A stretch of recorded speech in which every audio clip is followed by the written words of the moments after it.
Gérard Larcher, vous êtes président du Sénat et vous avez visité la Paris Healthcare Week. Vous êtes un spécialiste du système de santé, vous connaissez bien, vous avez beaucoup travaillé.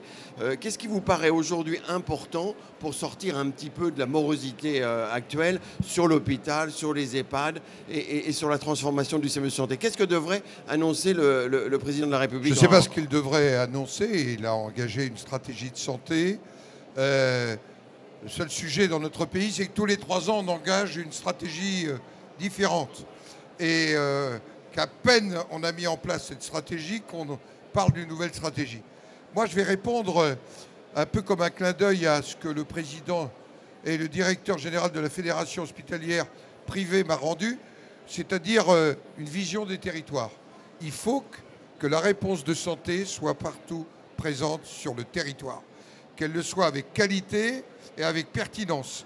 Ça me renvoie à un rapport que j'avais fait en 2007 et auquel je répondais à la question qui était posée. Comment on répond avec qualité, avec pertinence, en même temps en maîtrisant les dépenses de santé aux besoins de tous les citoyens. Ça reste, comme président du Sénat, ma vraie préoccupation, et une stratégie qui ne prendrait pas en compte la réalité territoriale, en même temps les progrès extraordinaires de la technologie, mais je n'ai pas envie. Ce matin, je recevais les maires ruraux, qui est une partie de notre pays qui passe à côté de tout ça. Vous avez raison, tout le monde est d'accord sur le diagnostic. Ce rapport, il date de 10 ans, mais concrètement, quelles mesures faudrait que le président propose, parce qu'il nous l'a annoncé, pour que réellement on avance?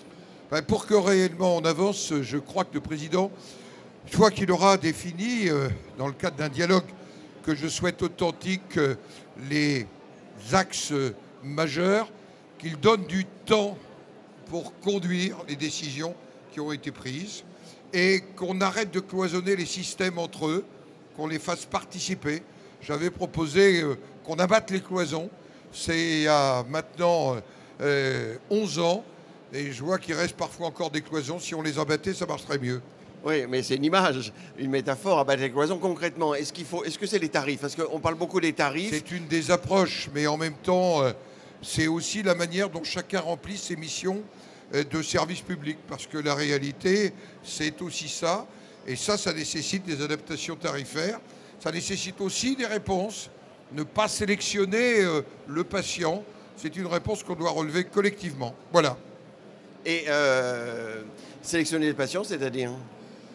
Je pense qu'une des missions, moi qui ai présidé jadis l'hôpital public, une des missions du service public hospitalier, je crois qu'on peut y répondre ensemble dans la diversité de nos structures. Et les groupements hospitaliers territoires, qui sont une réforme importante, qui se mettent en place justement sur les territoires pour mieux organiser l'offre publique, indépendamment de l'offre privée et libérale. Qu'est-ce que vous en pensez de la mise en place? Moi, j'avais proposé, c'est mise en place et n'a jamais vécu, la communauté hospitalière du territoire. C'était le projet du rapport à l'époque. C'est un peu la même chose, non? Non, non, pas du tout. Parce qu'on faisait fi du statut de chacun des établissements et on faisait de la priorité de la réponse territoriale la réponse pour qu'on sorte simplement de nos problèmes de structure. La qualité des soins et la prévention est un cheval de bataille important de la nouvelle ministre, enfin nouvelle non, de la ministre de la Santé. Concrètement, là aussi, comment vous pensez qu'on peut avancer dans le terme de la prévention et de la qualité des soins, où il y a quand même, vous l'aviez souligné, beaucoup d'hétérogénéité des pratiques? Bien sûr, et je crois qu'il y a un certain nombre d'outils. L'expérience que va conduire la Fédération publique dans 5 territoires, c'est une réponse à la recherche de la qualité des soins. Voilà. Merci beaucoup.